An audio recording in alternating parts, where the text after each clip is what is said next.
ready, mate? Yeah?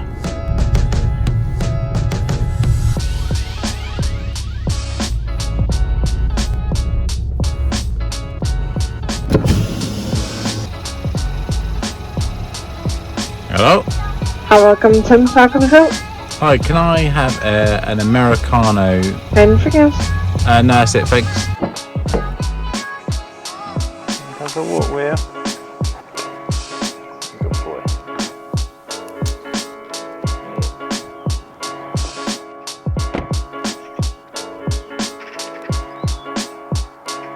Coming in. This way.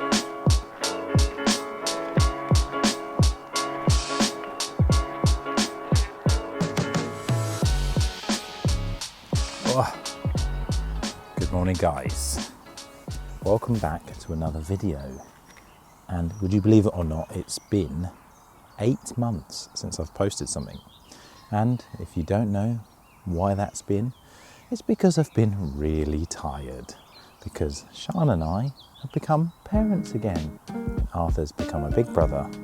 And so we have a beautiful baby girl. We've got a daughter called Sienna Smith. So now we are a family of 4. And obviously I've been focusing more on family life, juggling work, and trying to stay on top of all that. And I'm not going to lie, it's been very challenging. And obviously squeezing in YouTube would have made that very difficult.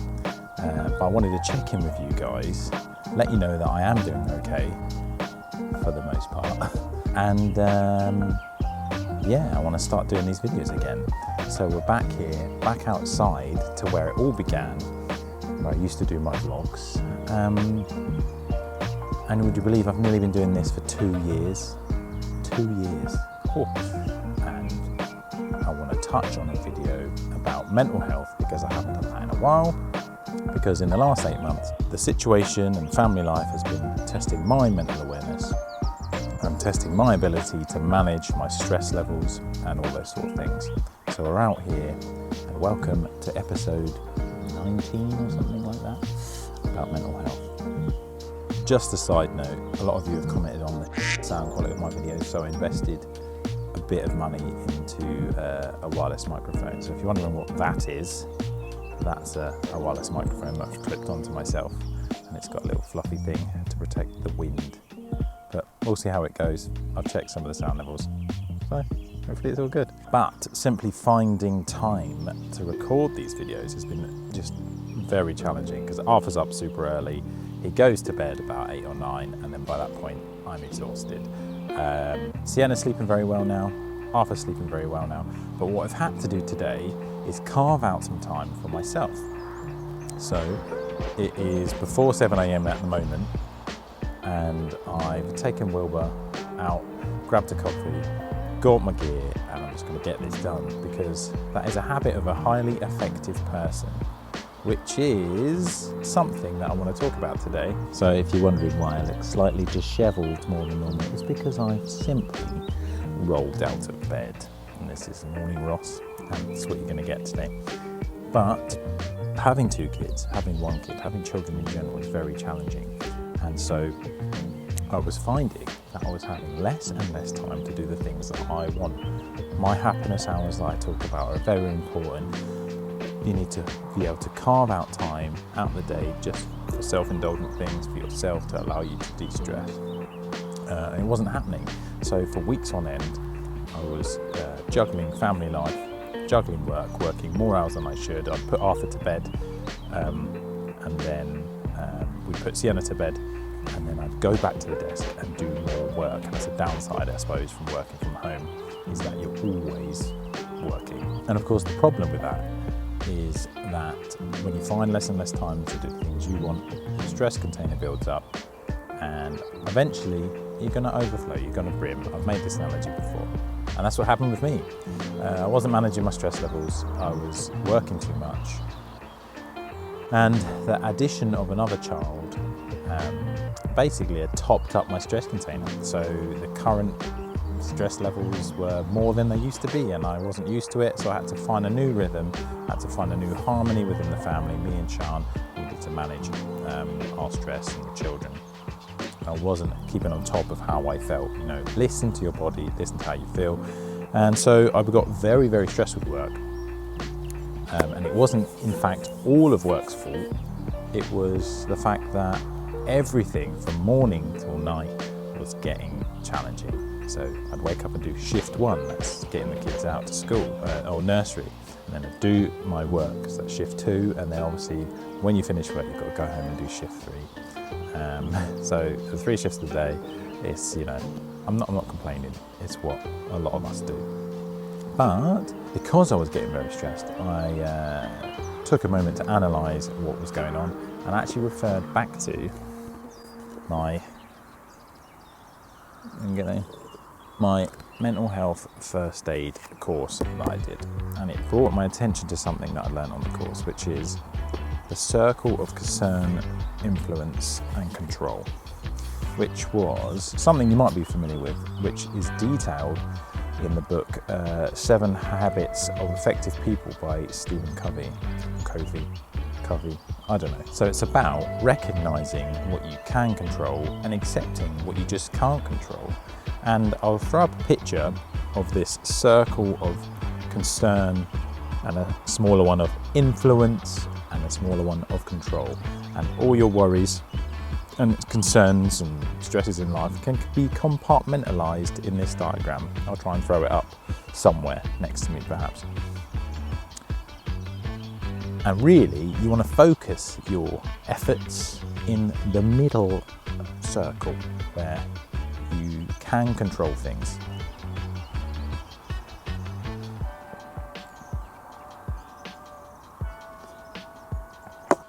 So on your outside ring of the circle of concern, influence and control are things that you really have absolutely no control of, but you can just be aware of. So this is like government policy, politics, the weather, social media, all these things that, you know, it's there,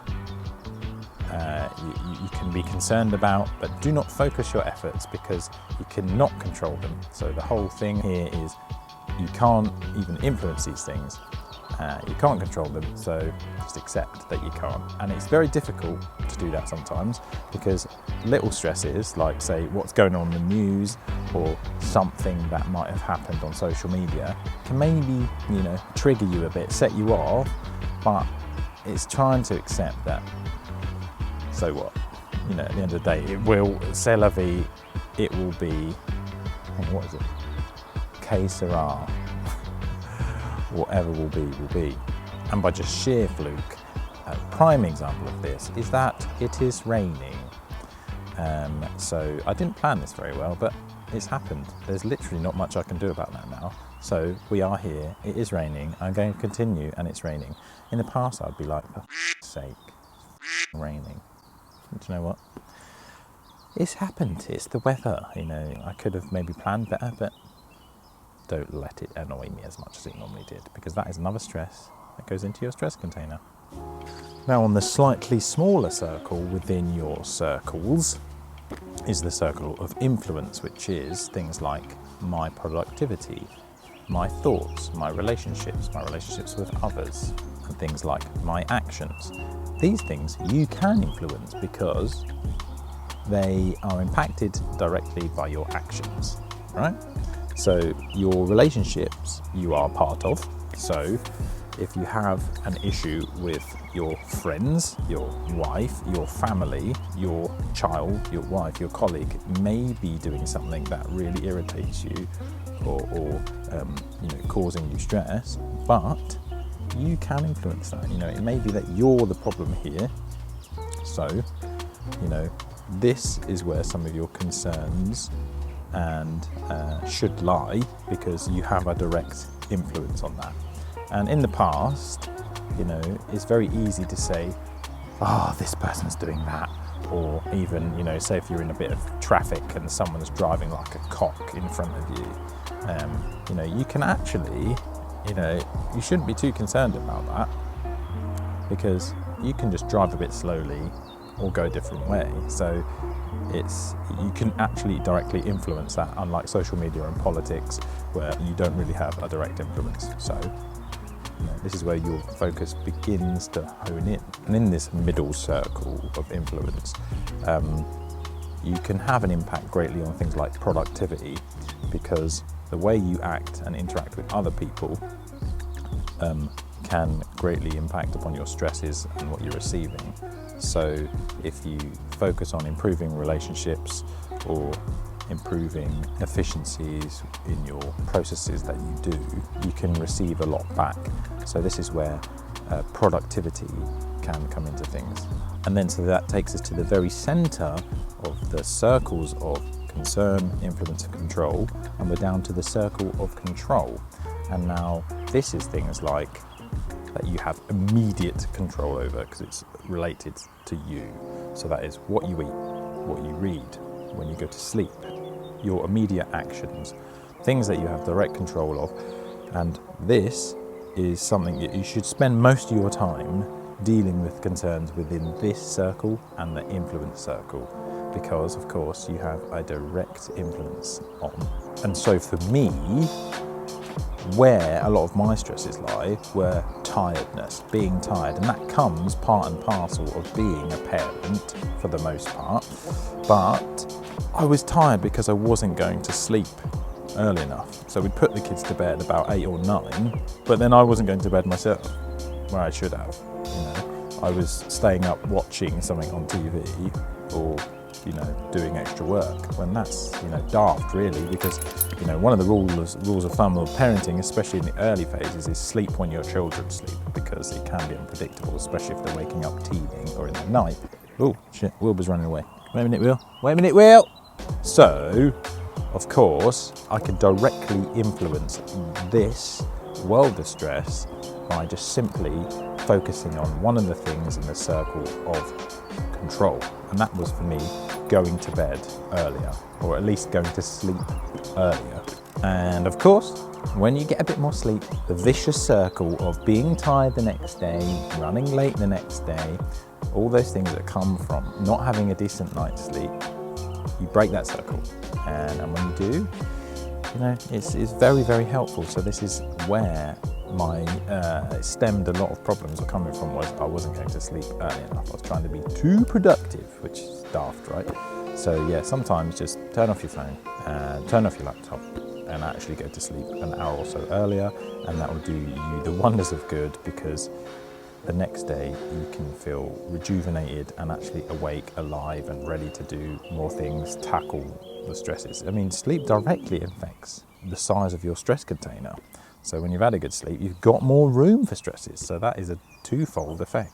And of course, one of my concerns was that I hadn't been posting any more videos on YouTube. I mean, it should be out of my immediate concern, but I wanted to start filming more YouTube videos. And of course, going to bed earlier allowed me to get up earlier today and be more productive, because I could actually film this video. If that makes any sense. So interestingly, in my notes here that I've made on the course, I've said, if you can't control it, don't get upset. If you can't influence it, don't get upset. If you can control it, how can I act and how can I change to help reduce stress and worries? Sums it up really. So if there's any takeaway from this, it is focusing your efforts on the things you can immediately control when you go to bed, what you eat, etc. And what you can influence, your thoughts, your actions, your relationships, should be your main focus to help manage stress. So that is, what can I immediately do to reduce stress? Go to bed earlier, drink less coffee, drink less alcohol. Those are immediate actions you need to do. And how can you influence things differently? So can you change your thinking on a topic to allow your thought processes to change and be more accepting of a topic so you become less stressed? Well, this is a test from my wind microphone here. And then on your outer circle, just accept there are some situations that you can't change, like the fact that it's raining. But guys, that is all for now. That is all I wanted to bring up today, the circle of concern, influence and control. You probably aware of it, but that's how it can be applied to managing stress, rather than the whole idea of it being about productivity is what it was sort of originally used for. And remember, mental well-being isn't about being happy all the time, it's about managing stress. And a part of that is being aware of what you can influence and control and what you can't. Come on, Whips. This way. Hey, Whips. You good boy? Sit down then. Sit down. Let's have a cuddle. Good boy, good boy, good boy, good boy. It's like old times, Will. Just me and you. But that's all for now, guys. Remember, it's just advice. But if you found anything you liked, or you think you can relate, maybe give the video a like. Or come back next time and there might be something in the video for you. But for now, stay happy and healthy. Remember, don't worry about things you can't control. Focus on things you can. Stay happy and healthy. I'll see you in the next one. What are you doing in there, Will? I'm going to enjoy this walk before I have to go home and face the chaos of family life. I love it really.